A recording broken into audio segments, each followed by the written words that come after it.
Welcome to A edu. और ए edu के हमारे इस यूट्यूब चैनल में आप सभी का स्वागत है।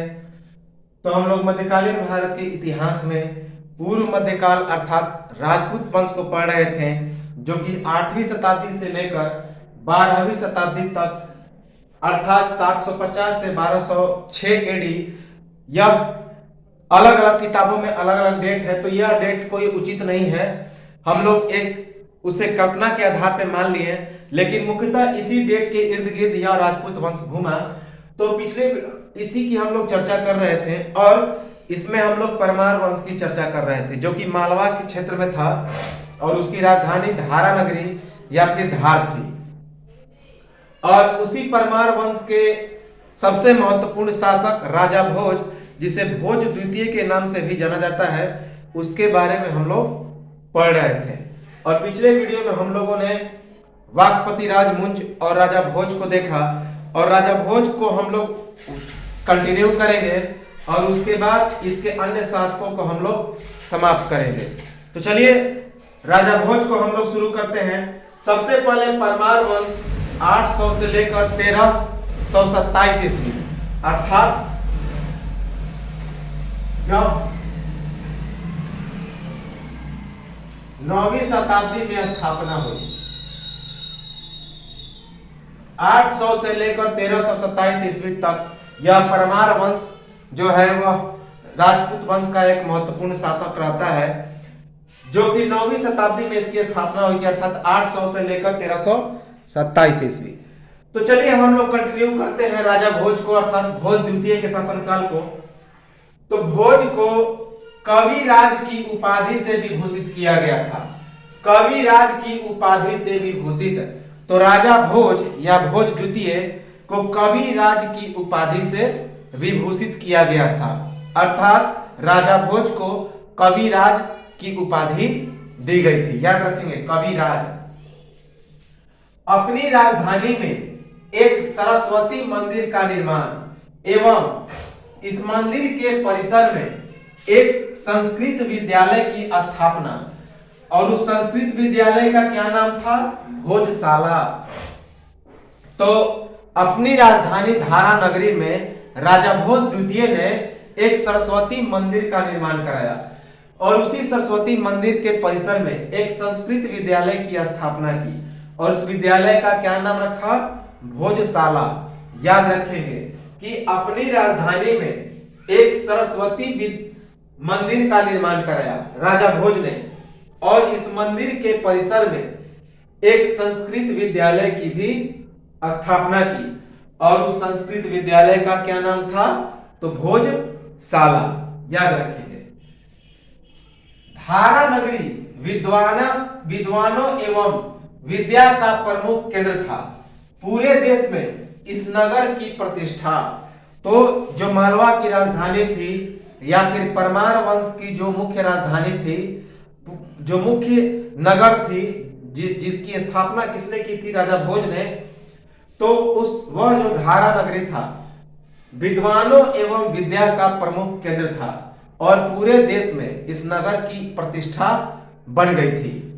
तो धारा नगरी विद्वानों एवं विद्या का प्रमुख केंद्र, और पूरे देश में इस नगर की प्रतिष्ठा बन गई थी। चित्तौड़ में त्रिभुवन नारायण मंदिर का निर्माण, तो राजा भोज ने एक प्रसिद्ध मंदिर बनाया जिसका नाम था त्रिभुवन नारायण मंदिर। यह शिवजी का मंदिर था, काफी बड़ा मंदिर है, जो कि चित्तौड़गढ़ में बनाया गया था। किसके द्वारा? राजा भोज के द्वारा। तो राजा भोज ने चित्तौड़ में त्रिभुवन नारायण मंदिर का निर्माण किया। याद रखेंगे कि राजा भोज ने कौन से मंदिर का निर्माण किया? तो त्रिभुवन नारायण मंदिर, जो कि मालवा के चित्तौड़ में है। 1042 ईस्वी में 1042 ईस्वी में चालुक्य शासक सोमेश्वर प्रथम का राजा भोज की राजधानी धार सहित उज्जैन और मांडू में खूब लूटपाट। तो 1042 ईस्वी में चालुक्य शासक सोमेश्वर प्रथम का राजा भोज की राजधानी धार सहित उज्जैन और मांडू में खूब लूटपाट। तो 1042 ईस्वी में चालुक्य शासक सोमेश्वर प्रथम ने राजा भोज की राजधानी धारा नगरी में उज्जैन और मांडी सहित खूब लूटपाट की। तो धारा नगरी में तो लूटपाट की ही, उज्जैन और मांडू में भी काफी लूटपाट मचाया। किसने? तो चालुक्य शासक सोमेश्वर प्रथम ने। शैव धर्म के अनुयायी, पर कुछ इतिहासकारों के अनुसार जैन धर्म के अनुयायी, यह जो राजा भोज थे ये शैव धर्म के अनुयायी थे, अर्थात शिव के उपासक थे। लेकिन कुछ इतिहासकारों का मानना है कि राजा भोज या फिर भोज द्वितीय ये जैन धर्म के अनुयायी थे। याद रखेंगे कि वास्तव में ये जो राजा भोज थे ये शैव धर्म के अनुयायी थे, अर्थात शंकर जी के उपासक थे। लेकिन कुछ इतिहासकारों का यह मानना था कि ये जो राजा भोज थे, सम्राट भोज थे, भोज द्वितीय थे या धारेश्वर भी इन्हें कहा जाता है, धारा का ईश्वर, तो ये जैन धर्म के अनुयायी थे। सबसे महत्वपूर्ण ग्रंथ रचना समरांगन सूत्रधार और पतंजलि योग सूत्रवृत्ति, इनके शासन काल में कुल 84 ग्रंथों की रचना। वैसे माना जाता है कुल 23 ग्रंथ, जो काफी क्या होते हैं, महत्वपूर्ण थे। तो सबसे महत्वपूर्ण ग्रंथ रचना जो है राजा भोज की वह समरांगन सूत्रधार है और पतंजलि योग सूत्र वृत्ति है। याद रखेंगे कि राजा भोज की सबसे महत्वपूर्ण ग्रंथ रचना कौन थी? तो समरांगन सूत्रधार और पतंजलि योग सूत्र वृत्ति। और राजा भोज के शासन काल में कुल 84 ग्रंथों की रचना हुई, जिसमें 23 ग्रंथ महत्वपूर्ण माना जाता है। 23 ग्रंथों को सबसे महत्वपूर्ण माना जाता है। कई किताबों में लिखा जाएगा कि इनके शासन काल में यही 23 ग्रंथ रचित किए गए थे, लिखे गए थे, क्योंकि महत्वपूर्ण ग्रंथ 23 ही था, लेकिन लिखे हुए कुल ग्रंथ थे 84। याद रखेंगे कि राजा भोज के शासन काल में कुल 84 ग्रंथों की रचना हुई थी, इसमें 23 ग्रंथ बेहद ही महत्वपूर्ण थे। राजा भोज के सेनापति का नाम था कुलचंद्र, साढ़ और तरादित्य। तो राजा भोज के सेनापति 3 थे, महत्वपूर्ण सेनापति। एक का नाम था कुलचंद्र, दूसरा साढ़ और तीसरे का नाम था तरादित्य। तो कुलचंद्र, साढ़ और तरादित्य ये राजा भोज के सेनापति थे। उत्तर में चंदेल शासक विद्याधर पर आक्रमण का असफल प्रयास एवं ग्वालियर के शासक कक्ष पघाट पर असफल प्रयास। तो याद रखेंगे कि राजा भोज के असफल प्रयासों में था चंदेल शासक विद्याधर पर आक्रमण और ग्वालियर के शासक कक्ष पघाट पर आक्रमण। तो उत्तर में चंदेल शासक विद्याधर पर जब राजा भोज ने आक्रमण किया तो वह आक्रमण असफल हो गया। साथ ही साथ ग्वालियर के शासक कक्ष पघाट पर भी इनका जो आक्रमण था वह असफल हो गया। दुर्लभ राज के उत्तराधिकारी भीम के राज्यकाल में कुलचंद्र की विजय एवं लूट। तो याद रखेंगे कि दुर्लभ राज के उत्तराधिकारी भीम द्वितीय के राज्यकाल में राजा भोज के सेनापति कुलचंद्र ने विजय प्राप्त की और उसके बाद वहां पर काफी लूटपाट की। याद रखेंगे कि गुजरात के इलाके में काफी क्या किया, लूटपाट किया। कि दुर्लभ राज के उत्तराधिकारी जो कि चालुक्य शासक था, भीम के राज्यकाल में कुलचंद्र की विजय एवं लूट। तो चालुक्य शासक दुर्लभ राज के उत्तराधिकारी भीम द्वितीय के राज्यकाल में राजा भोज के सेनापति कुलचंद्र विजय प्राप्त कर लेते हैं और वहां पे काफी लूटपाट मचाते हैं। अल-बरूनी के द्वारा अपने वृतांत में कथन, अल-बरूनी ने अपनी एक पुस्तक लिखी थी किताबुल हिंद। तो उसमें क्या लिखा कि मालवा की राजधानी में जहां पर इस समय भोजदेव राज्य करता है, राजमहल के द्वार पर शुद्ध चांदी का एक लंबा टुकड़ा पड़ा है। उसमें मनुष्य की आकृति दिखाई पड़ती है। तो अल बरूनी जो कि एक अरबी यात्री था, उसने क्या लिखा है अपने किताब में राजा भोज के जीवन वृत्तांत में कि मालवा की राजधानी में जहां इस समय राजा भोजदेव राज्य करता है, राजमहल के द्वार पर शुद्ध चांदी का एक लंबा टुकड़ा पड़ा है, उसमें मनुष्य की आकृति दिखाई पड़ती है। याद रखेंगे। तो अल बरूनी के द्वारा अपने राजा भोज के जीवन वृत्तांत में क्या लिखा गया है कि मालवा की राजधानी में जहां पर इस समय भोजदेव राज्य करता है, राजमहल के द्वार पर शुद्ध चांदी का एक लंबा टुकड़ा पड़ा है, उसमें मनुष्य की आकृति दिखाई पड़ती है। याद रखेंगे।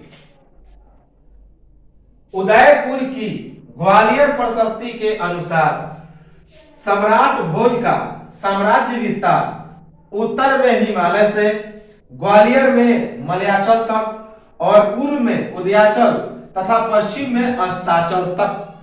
याद रखेंगे कि उदयपुर की ग्वालियर प्रशस्ति में क्या क्या पता लिखा गया है कि सम्राट भोज का जो साम्राज्य विस्तार था, उत्तर में हिमालय से, दक्षिण में मलयाचल तक और पूरब में उदयाचल से लेकर पश्चिम में अस्ताचल तक, अर्थात पूर्व में जहां पर सूरज का उदय होता था, वहां से लेकर पश्चिम में जहां तक सूरज डूबता था, वहां तक राजा भोज का शासन काल था।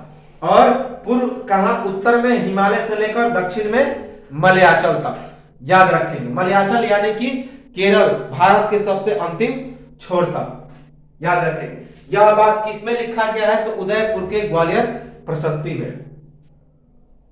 कुछ इतिहासकारों के अनुसार सम्राट भोज का शासन पूर्व में डाहल था, जिसे चेदी कहते हैं, कन्नौज, काशी, बंगाल, बिहार, उड़ीसा और असम तक, जबकि दक्षिण में विदर्भ, महाराष्ट्र, कर्नाटक, कांची तक तथा पश्चिम में गुजरात, सौराष्ट्र और लाट तक तथा उत्तर में सांभर और कश्मीर तक। तो कुछ इतिहासकारों का कहना था कि सम्राट भोज का शासनकाल पूर्व में डाहल या चेदी, कन्नौज, काशी, बंगाल, बिहार और उड़ीसा तक था और असम तक था, जबकि दक्षिण में विदर्भ, महाराष्ट्र, कर्नाटक और कांची तक था, जबकि पश्चिम में गुजरात और सौराष्ट्र तक था और लाट तक था, जबकि उत्तर में सांभर और कश्मीर तक था। यह कुछ इतिहासकारों का मानना है।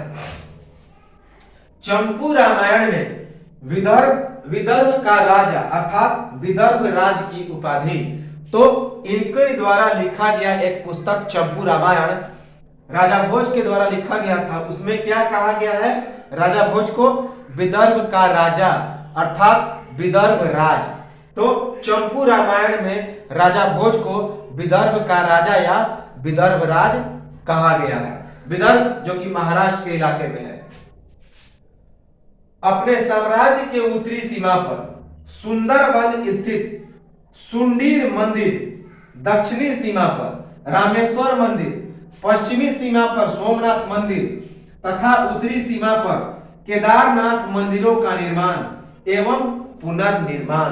तो याद रखेंगे, अपने साम्राज्य के उत्तर सीमा पर सुंदरबन में स्थित सुंडीर मंदिर का निर्माण कराया और उसका पुनर्निर्माण कराया। किसने? राजा भोज ने। उसके बाद दक्षिणी सीमा पर, अपने साम्राज्य के दक्षिणी सीमा पर रामेश्वर मंदिर का निर्माण और पुनर्निर्माण कराया। पश्चिम सीमा पर सोमनाथ मंदिर का निर्माण और पुनर्निर्माण कराया, जबकि उत्तर सीमा पर केदारनाथ का विख्यात मंदिर का निर्माण और पुनर्निर्माण कराया। किसने? तो राजा भोज ने या भोज प्रथम ने।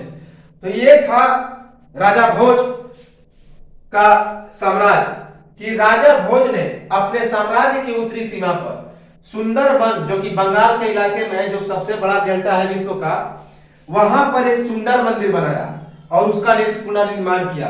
दक्षिणी सीमा पर अर्थात तमिलनाडु के क्षेत्र में, जो भारत का सबसे अंतिम छोर है, वहां पे रामेश्वर मंदिर का निर्माण और पुनर्निर्माण कराया। पश्चिम सीमा गुजरात के इलाके में सोमनाथ मंदिर का निर्माण और पुनर्निर्माण कराया। और उसके बाद उत्तर सीमा पर केदारनाथ मंदिर का, जो कि बुंदेलखंड इलाके में पड़ता है, वहां निर्माण और पुनर्निर्माण कराया। कश्मीर में कुंड का निर्माण कराया, पाप सुदन का कुंड, याद रखेंगे, कपटेश्वर कोटेर तीर्थ में तथा यहीं के लाए हुए जल से सदा मुंह धोता। याद रखेंगे कि ये जो राजा भोज थे, उन्होंने कश्मीर में एक कुंड का निर्माण कराया। उस कुंड का क्या नाम था? तो पाप सुदन का कुंड, जो कपटेश्वर अर्थात कोटेर के तीर्थ में बनाया गया है। और यहीं से लाए हुए जल से ये राजा भोज सदा अपना मुंह धोते थे। याद रखेंगे कि राजा भोज इसी जो कुंड था कश्मीर का गर्म कुंड, इसी के लाए हुए जल से अपना मुंह धोते थे, ऐसा कहावत है। तो कश्मीर में एक कुंड का निर्माण किया राजा भोज ने, जिसका नाम था पाप सुदन का कुंड। पाप सुदन यानी कि पाप को धोने वाला। और यह कुंड कपटेश्वर अर्थात कोटेर के तीर्थ में स्थित है। और यहीं के लाए हुए जल से ये राजा भोज अपना मुंह धोते थे। याद रखेंगे।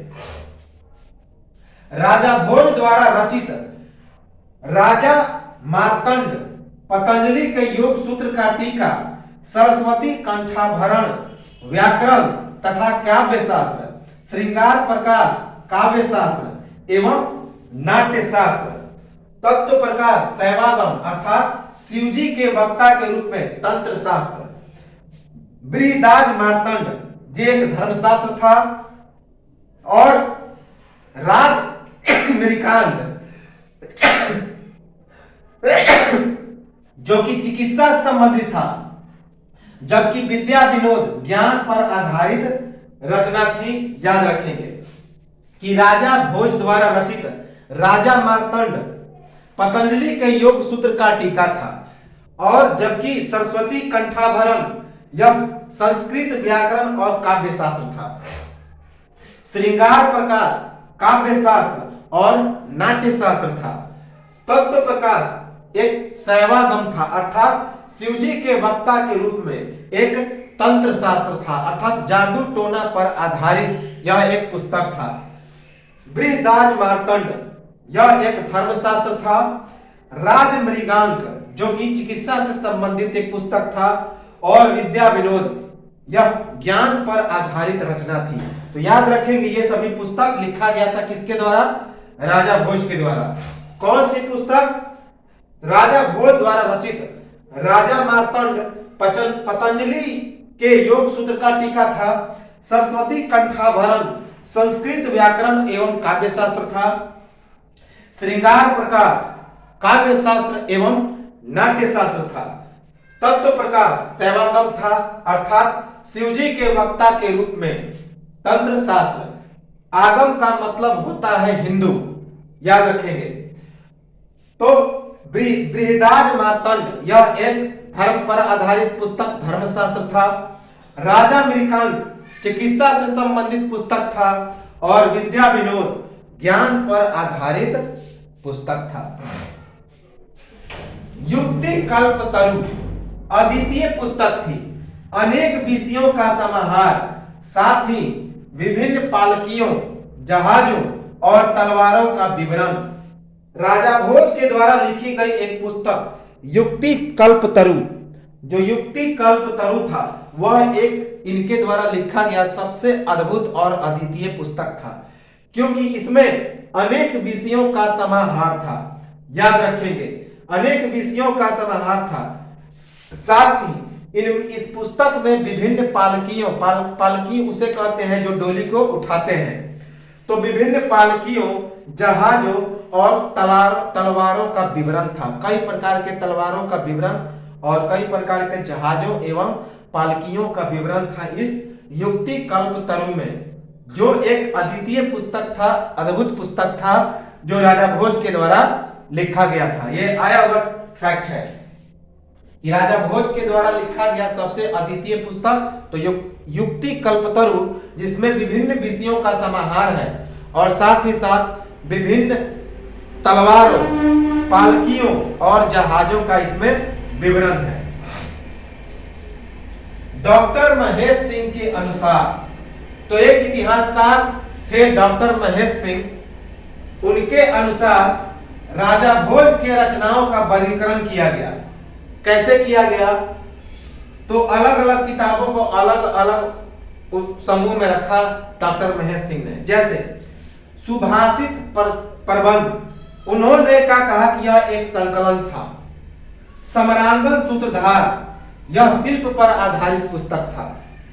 आदित्य प्रताप सिद्धांत, राजमार्तंड, राजमृगांक, विद्वज्ञान वल्लभ, ये सभी प्रश्न विज्ञान वल्लभ जो था यह प्रश्न का भंडार था, अर्थात प्रश्न विज्ञान था। ये सभी पुस्तक अनेक विषयों, ये सभी जो पुस्तक थे खगोल एवं ज्योतिष शास्त्र पर आधारित थे। व्यवहार समुच्चय, युक्ति कल्प तरु, पूर्त मार्तंड, राजमार्तंड, राजनीति, ये सभी चाणक्य नीति एवं दंड नीति पर आधारित पुस्तक थे। शब्दानुशासन, यह एक व्याकरण पर आधारित पुस्तक था। नाम मालिका एक कोश था।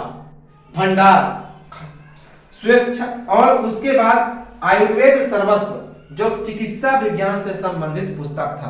तो डॉक्टर महेश सिंह जो एक प्रमुख इतिहासकार थे, उन्होंने इस राजा भोज के द्वारा लिखे गए पुस्तक को कई भागों में वर्गीकृत किया। जैसे कि सुभाषित प्रबंध को इन्होंने संकलन की श्रेणी में रखा कि सुभाषित प्रबंध यह एक संकलन का पुस्तक है। उसके बाद समरांगन सूत्रधार, यह शिल्प पर आधारित पुस्तक है। आदित्य प्रताप सिद्धांत, राजमार्तंड, राजमृगांक, विज्ञान वल्लभ एक प्रश्न विज्ञान पुस्तक है। ये सभी खगोल एवं ज्योतिष पर आधारित पुस्तक है। कौन कौन? आदित्य प्रताप सिद्धांत, राजमार्तंड, राजमृगांक और विज्ञान वल्लभ, ये सभी क्या है? खगोल एवं ज्योतिष पर आधारित पुस्तक है।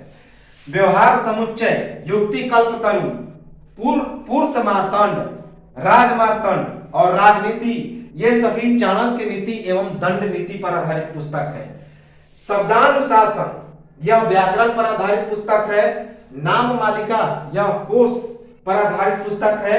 और आयुर्वेद सर्वस्व, यह एक चिकित्सा विज्ञान है। यह वर्गीकरण किया डॉक्टर महेश सिंह ने। समरांगन सूत्रधार का 31वां अध्याय यंत्र विज्ञान पर आधारित है। इसमें क्या? यंत्र विज्ञान अर्थात स्वेच्छा से चलने वाले जो भी चीज है उनके बारे में इसमें वर्णन है। जैसे कि पृथ्वी, जल, वायु, आकाश, अग्नि, जीव इत्यादि, जिन पर किसी का नियंत्रण नहीं होता। तो समरांगन सूत्रधार के 31वें अध्याय में यंत्र विज्ञान के बारे में चर्चा है। तो राजा भोज के द्वारा लिखा गया इनका सबसे महत्वपूर्ण पुस्तक समरांगन सूत्रधार के 31वें अध्याय में यंत्र विज्ञान अर्थात स्वेच्छा से चलने वाले पदार्थों की चर्चा है। जैसे पृथ्वी, जल, वायु, आकाश, अग्नि, जीव, ये सभी प्राकृतिक चीजों को राजा भोज ने स्वेच्छा से चलने वाले पदार्थ कहे हैं और इन्हें यंत्र कहा है। और इसी कारण 31वें अध्याय में, समरांगन सूत्रधार के 31वें अध्याय में इस यंत्र विज्ञान का वर्णन है, अर्थात स्वेच्छा से चलने वाले पदार्थों का वर्णन है। पृथ्वी, जल, वायु, आकाश, अग्नि, जीव इत्यादि। बिलहन के द्वारा लिखा गया विक्रमादेव चरित में राजा भोज को भारत का सबसे दानशील एवं विद्वान की संज्ञा। तो बिलहन ने अपनी पुस्तक विक्रमादेव चरित में राजा भोज को सबसे दानशील एवं विद्वान की संज्ञा दी है। तो बिलहन के विक्रमादेव चरित में क्या लिखा गया है? राजा भोज भारत का सबसे दानवीर एवं विद्वान था अपने समय में। बिलहन के विक्रमादेव चरित और कलहन के राजतरंगणी में दानशीलता और गुणवत्ता में लोहरा के राजा वीर क्षितपति से तुलना तो याद रखेंगे कि विल्हन के विक्रमादेव चरित और कलहन के राज तरंगिणी में दानशीलता और गुणवत्ता में राजा भोज की तुलना किससे की गई है? तो लोहरा के राजा वीर चित्तपति से। वीर चित्तपति भी एक महत्वपूर्ण दानवीर थे और काफी विद्वान थे, जो हम लोग लोहार वंश में देखेंगे। तो विल्हन के द्वारा लिखा गया विक्रमादेव चरित और कलहन के द्वारा लिखा गया राज तरंगिणी, इन दोनों पुस्तकों में किससे तुलना की गई है? राजा भोज की दानशीलता और गुण विद्या में तो लोहरा के राजा वीर चित्तपति से। तो ये थे भोज वंश के सबसे महत्वपूर्ण, परमार वंश के सबसे महत्वपूर्ण शासक राजा भोज या भोज प्रथम, सम्राट भोज। इसके बाद अगला जो शासक बनता है उसका नाम था जयसिंह प्रथम। तो जयसिंह प्रथम के बारे में हम लोग जाने कि ये राजा भोज के पुत्र थे। इसके समय मालवा की राजधानी धार पर कलचुरी शासक कर्ण तथा चालुक्य शासक भीम का एकाधिकार। तो जयसिंह प्रथम राजा भोज के पुत्र थे और इनके समय में मालवा की राजधानी धार नगरी या धारा पर कलचुरी शासक कर्ण और चालुक्य शासक भीम द्वितीय का एकाधिकार हो गया था। याद रखेंगे कि राजा भोज के पुत्र थे जयसिंह प्रथम और इनके समय मालवा की राजधानी धार पर कलचुरी शासक कर्ण और चालुक्य शासक भीम द्वितीय का एकाधिकार हो गया था। जयसिंह प्रथम ने कल्याणी नरेश सोमेश्वर प्रथम के पुत्र विक्रमादित्य की सहायता प्राप्त की थी तथा अपनी राजधानी को शत्रुओं से मुक्त करा लिया। वह सोमेश्वर प्रथम का आश्रित बन गया, किंतु जब कल्याणी का शासक सोमेश्वर द्वितीय बना तो स्थिति बदल गई। उसने कर्ण तथा कुछ अन्य राजाओं के साथ मिलकर मालवा पर आक्रमण किया और इस युद्ध में जयसिंह पराजित हुआ और मार डाला गया और आक्रमणकारियों ने उसकी राजधानी को लूटकर उसके राजधानी को ध्वस्त कर दिया। तो याद रखेंगे जयसिंह प्रथम ने कल्याणी के नरेश सोमेश्वर प्रथम के पुत्र विक्रमादित्य की सहायता प्राप्त की थी और अपनी राजधानी को शत्रुओं से मुक्त करा लिया था।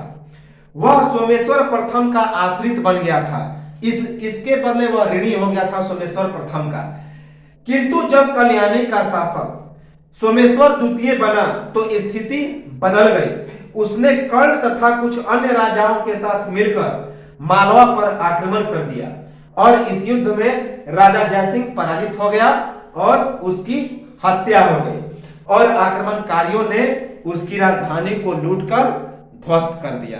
तो यहीं से समाप्त हो जाता है परमार वंश, लगभग समाप्त हो जाता है। तो एक स्क्रीनशॉट लें और इसके बाद हम लोग इसके अन्य शासकों को देखेंगे जो काफी छोटे छोटे हैं और अब लगभग परमार वंश अवनति की ओर चल चला है। तो एक स्क्रीनशॉट लें और इसके बाद मिलते हैं हम लोग कुछ समय के बाद इसके अन्य शासकों को लेकर और परमार वंश को हम लोग कंटिन्यू करेंगे।